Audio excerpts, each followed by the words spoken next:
Hey folks, today's video is an interview with Scott Sharick, a 57-year-old man who got into cycle touring because he had a stroke a few years ago. This is the card that he travels with, strokes to spokes, pretty inspirational, around the world by bicycle. And this is his information here, a solo bicycle trip around the world. He started in 2018 and he's got plans to ride for 5 years, making his way through 50 countries and 6 continents. So this is where you can find more about him. His blog, adventuresofaregularguy.com, and Instagram at Scott Sharick. Hey folks, I want to introduce you to my new friend, Scott. He saw some videos on the channel and he got in touch. And so we're here in Chiang Mai, and he also rides a Surly long haul trucker, which you know, I have one of those. And we're here at Doi Suthep, one of the really nice mountains here in northern Thailand, and Scott's on a pretty big tour right now, so just tell us briefly what you've been up to. So far the last 6 months, traveled Southeast Asia, about 11,000 kilometers through Thailand, Vietnam, Laos, Cambodia, and spent a little time in Chiang Mai and riding up the mountain today. Amazing. That's such a long way. You've seen a lot of these countries, and you're heading onto Burma next, onto Myanmar next. Yep, go to Myanmar, and they opened the border into India, so I can go to India and Nepal, and then come back, go through Bangladesh, Myanmar again, and head south through Malaysia and Indonesia, and keep going. Yeah, amazing. That route through Myanmar to get to India, that's given me some ideas. I'd really like to do that sometime, and I think Sarah might be up for doing a ride like that as well. So yeah, Scott's going to show us his bike because it's a pretty impressive rig.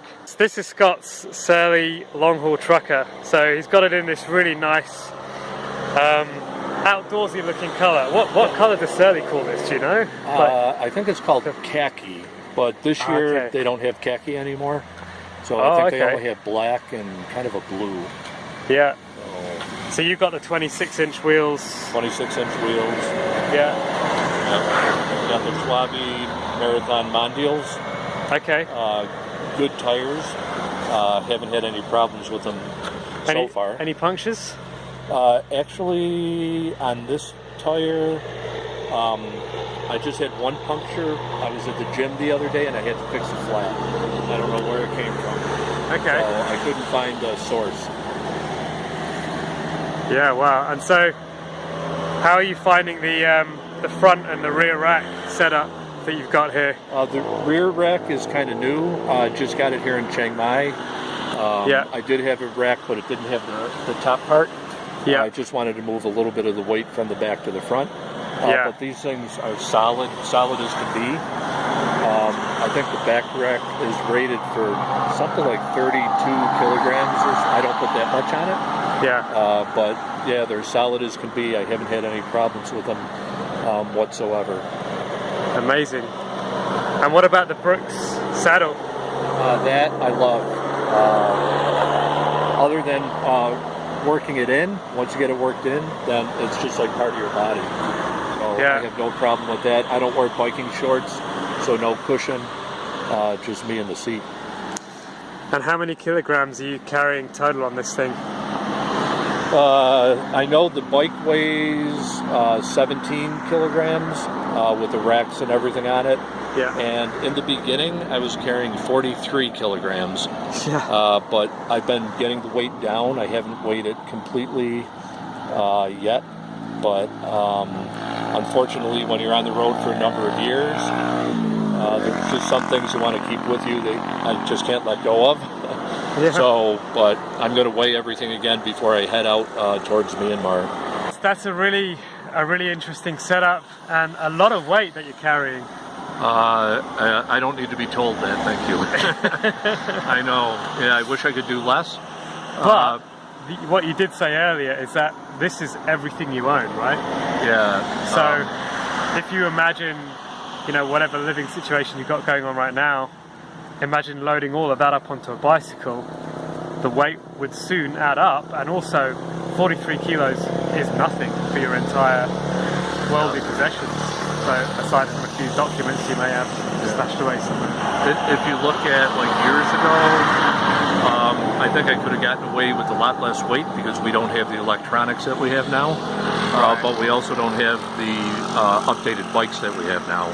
So now carry a little bit more weight, but now the bikes are a little bit better at carrying that weight. So it's kind of a little bit of a, a little bit of a challenge. But basically, once you get going, I don't tend to go that much slower unloaded or loaded than I do when I'm unloaded. Yeah, so I found that too. But going uphill, you go a little bit slower. Sure, yeah. So some people, they just get any old bike, like an old mountain bike, and go touring. And that's amazing, but what would you say the benefit is of having a purpose-built bike like the Surly long-haul trucker for doing something like what you're doing? Well, I did a few thousand miles in Cambodia on a $200 mountain bike by Giant, and I had a cheap back rack, but I had my Ortlieb panniers. And that bike would just bend and squeak, and it got me where I was going. But then when I got this, it was like, you know, riding a Cadillac all of a sudden. I mean, this thing is built to carry, to ride, and it's like night and day. I mean, I can't say anything more about it. It's just like fantastic. When you had something that bad that wasn't made for touring, and then you get all the stuff that you should have, it's the way it should be. Yeah, cool.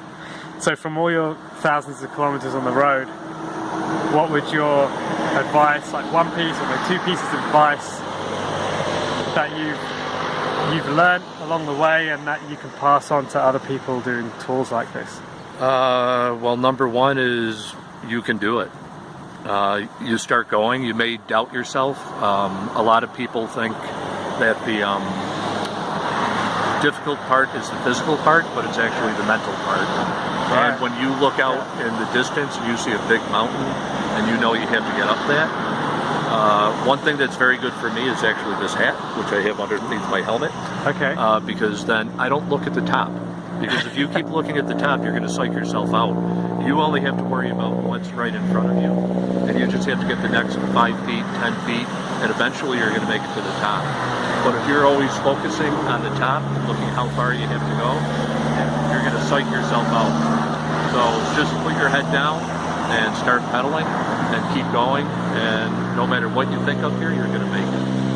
And then when you go and you look and you see where you've been, you turn around and you say, yeah, that was pretty damn good.